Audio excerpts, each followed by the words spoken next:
Hello and welcome to the Camo Grind, a series where I analyze every weapon in Advanced Warfare to help you complete every camo challenge by giving specific strategies, loadouts, and more, including ranking every weapon variant in order of usefulness based on several factors to give you an idea of what you should use and what you should redeem. I don't, however, just make this stuff up. My advice and opinions are based on thorough testing, in-game coded stats, and of course my own experiences in using these weapons and weapon variants, of which I own many, to complete every marksman challenge and earn every royalty camo.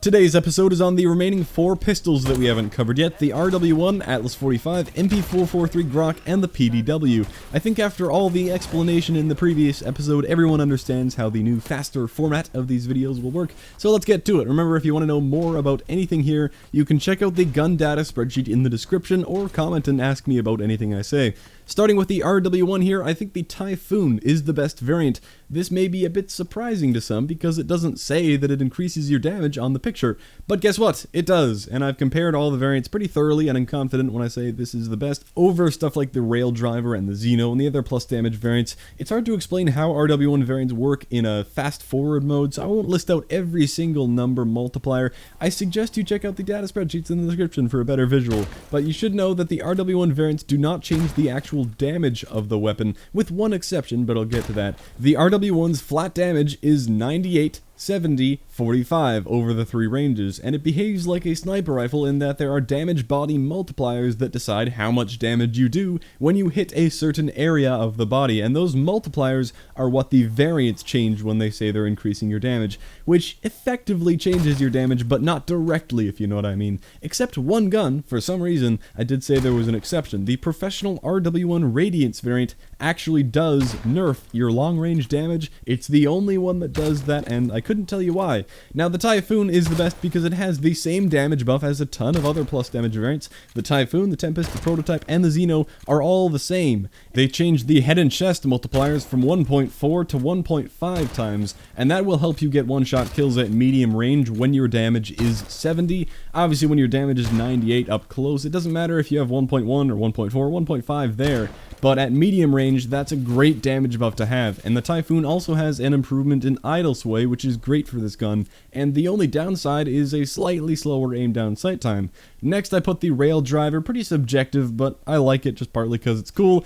and all of these positive damage variants are pretty similar. You could switch them all around here. The Rail Driver has the same damage buff as before, but it also increases the belly multiplier from 1.1 to 1.4 times. That might sound like a big deal, but if you do the math, I mean 1.4 and 1.1 times 98 are both over 100, of course, so that doesn't matter. And 1.4 times 70 just leaves you at 98 damage, so having 1.4 instead of 1.1 doesn't really help you get more one-shot kills there. It would only help in a rare case where someone is already injured, so not a huge deal to have that extra part of the damage buff, and you are penalized with an idle sway nerf, so not the best, but I like the Rail Driver regardless. And if we look at the Tempest, it's like a toned down Rail Driver. You get the same damage buff as the Typhoon and a smaller idle sway nerf, and these two variants are basically the same as well. The Prototype and the Xeno both get the same damage buff, despite the Xeno saying it has +2, and they both get a long-range nerf, which may not affect you if you aren't going for those long-range RW1 kills, but you kinda can snipe with this weapon, so this range nerf could absolutely come into play. And the only difference is that the Xeno has a small aim down sight nerf, where the Prototype does not. I feel like a fool because I used the Xeno for quite a while before this data was public knowledge. Got some bad variants down here I would not recommend using, and that is the RW1 for you. Now for the Atlas 45, which wasn't great when the game launched, but has been improved since. In fact, all 3 of the pistols we're about to cover have been considerably improved in an update a little while ago, and they're much more viable now. However, I still think the best way to use the secondaries in this game is akimbo, and for that reason I like the Atlas 45 Woo as the best variant. It comes with akimbo by default, so you don't have to unlock it or spend a point on it, and it comes with a rate of fire increase, which is great for akimbo spamming at close range, and the only downside is a small recoil increase, which isn't a big deal on an akimbo weapon, and especially one you'll always want to be using at close range. The Woo is one of my favorite secondaries in the game actually, because it isn't usually worth running a secondary in Advanced Warfare, and most people prefer to use the point elsewhere, and I would agree with that, but if I ever have an extra point or feel like I would want a secondary, the Woo is usually what I would go for, simply because you get a good close range weapon for only 1 point. Something like the Akimbo PDW may be better, but there is no Akimbo PDW variant, so you'd have to spend 2 points on it, and that's rarely worth it. The Grach Snappy here is the same as the Woo, and that's another good option if you have it, but we'll get to that later. The Alice 45 Flogger is also okay in my opinion. It gives you that Akimbo rate of fire increase and lowers your long range, but since I like using things akimbo, it's unlikely I'll ever reach the long range drop off, and that same mentality is carried over to the Huckleberry here. I used to see this thing and laugh because it looked terrible, but now I see that it's actually pretty good. It increases your hipfire accuracy by 30%, which is quite significant. And if you look at the stat charts, 8 of the 12 Atlas 45 variants improve your hipfire in some way, and most of them are pretty good variants for that reason, because they usually only increase recoil or something, and I don't care much about that because I'm using akimbo. The Huckleberry does nerf your recoil by 20% and lower your long range damage, but as I've said, it's unlikely that the long range damage will end up mattering. It was already pretty bad anyway, and that hipfire accuracy is amazing to have. Tons of the variants here will also help with hipfire accuracy, which is nice, but for all practical purposes, I would recommend the Woo if you have it, because it only costs 1 point. However, if you're doing what I did and just going for the Atlas 45 camos and challenges, and you're not even using a primary weapon, just running around with the Atlas 45, then it may be worth using one of these other variants and applying the akimbo attachment yourself. Otherwise, probably not. And we have some other variants down here that aren't so great. If you're wondering what the red is here, that's because the A3 is a retired variant, but that's fine because it wasn't that good. Now we shall take a look at the MP-443 Grach, an absolutely awful gun back when I was using it, a 2-round burst pistol that rarely killed anyone even after several bursts. It was the worst gun in the game in my opinion, but not anymore. It's much more powerful now. It actually has the potential to kill in 1 burst. And the best variant in my opinion is the Snappy that we mentioned earlier, and I think it is the best by a large margin. The Snappy is the exact same thing as the Woo. It has the same modifiers, the increased fire rate, the recoil nerf, and the free akimbo, which is awesome, but this time the other variants just don't compare as much, so this variant stands out a lot more. No other variants buff the fire rate. In fact, most of the Grach variants buff range in some way, which isn't very useful for the most part. So the Snappy is awesome. Use it if you have it, especially because getting 40 hipfire kills with a single Grach to unlock akimbo without it is pretty frustrating, and if you don't have it, well, there aren't many amazing variants. Speaking of how a ton of them buff range, the One Wood Elite is okay. It buffs your range quite a bit and is even somewhat viable to run non-akimbo. It does also nerf your hipfire and recoil by 10%.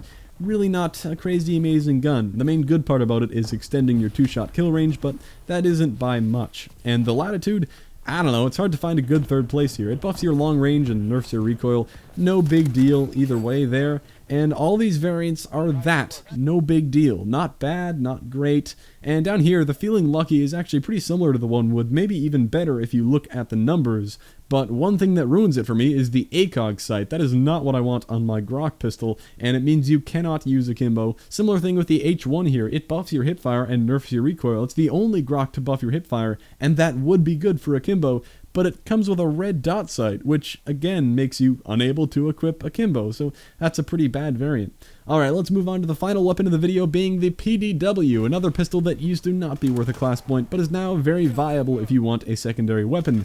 There is no variant that comes with akimbo this time, but there is one variant that is amazing and stands out above all of them, and it is, surprisingly, the Marksman variant, the PDW condensed. For once, the Marksman variant is not only in the top 3, but is actually number 1. Neither of those things has happened yet. Most of the Marksman variants are not that good. I can only think of 1 or 2 other good Marksman variants, which is unfortunate that they're all so bad for the most part, because everyone can earn these. You don't have to get lucky in a supply drop. If you get 300 kills with the weapon, you will get the Marksman variant, and with the PDW, that is something you will want to do for a change. This variant is crazy good. With akimbo extended mags, you could almost use it as a primary weapon in my opinion. You get an impressive fire rate buff and 20% tighter hipfire. This is one of those guns where it seems like a bug because the variant picture indicates that you should have faster fire rate and a 20% penalty to your hipfire accuracy, but that is incorrect. It is a helpful 20%, and there is no downside to this weapon. It is pure power in your hands,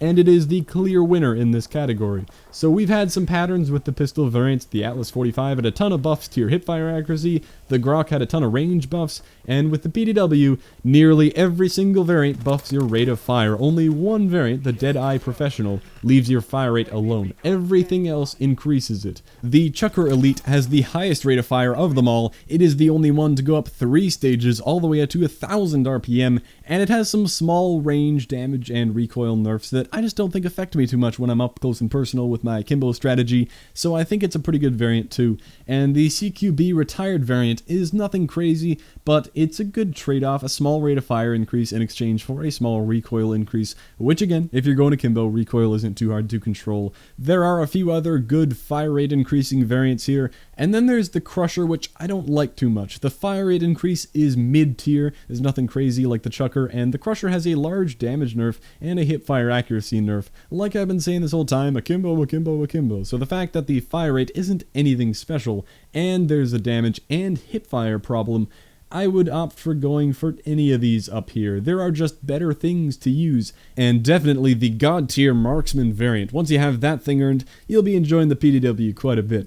There we have the 4 pistols covered. The camo challenges for the pistols should be pretty straightforward as well. Stuff like headshots and no attachments. I don't think we've talked about point blank kills before, but you only need 30 of them. Just use speed perks like lightweight and overclock to get you as close as you can to people, but that shouldn't be too tough. Most of the pistols excel at close range, so you'll be good there. One thing I'll throw in at the end is a reminder that while I will not be making an episode to cover the DLC weapons because they just keep coming and I do not have time to earn them and make videos about them, I have still been evaluating the variants and adding them to this page, so if you want some input on what variants you should be using of the new guns, it's all here at the bottom of the spreadsheet, so I hope some people will find this helpful. Another episode down, 3 more to go. Next episode we will be covering all of the remaining sniper rifles, the Atlas 20mm, the Lynx, and the Moors. Only those 3 because there's already a dedicated episode to the NE45. I hope you learned something about the pistol variants that we covered here today, and I hope you enjoyed the video. Thank you for watching, and I will catch you next time.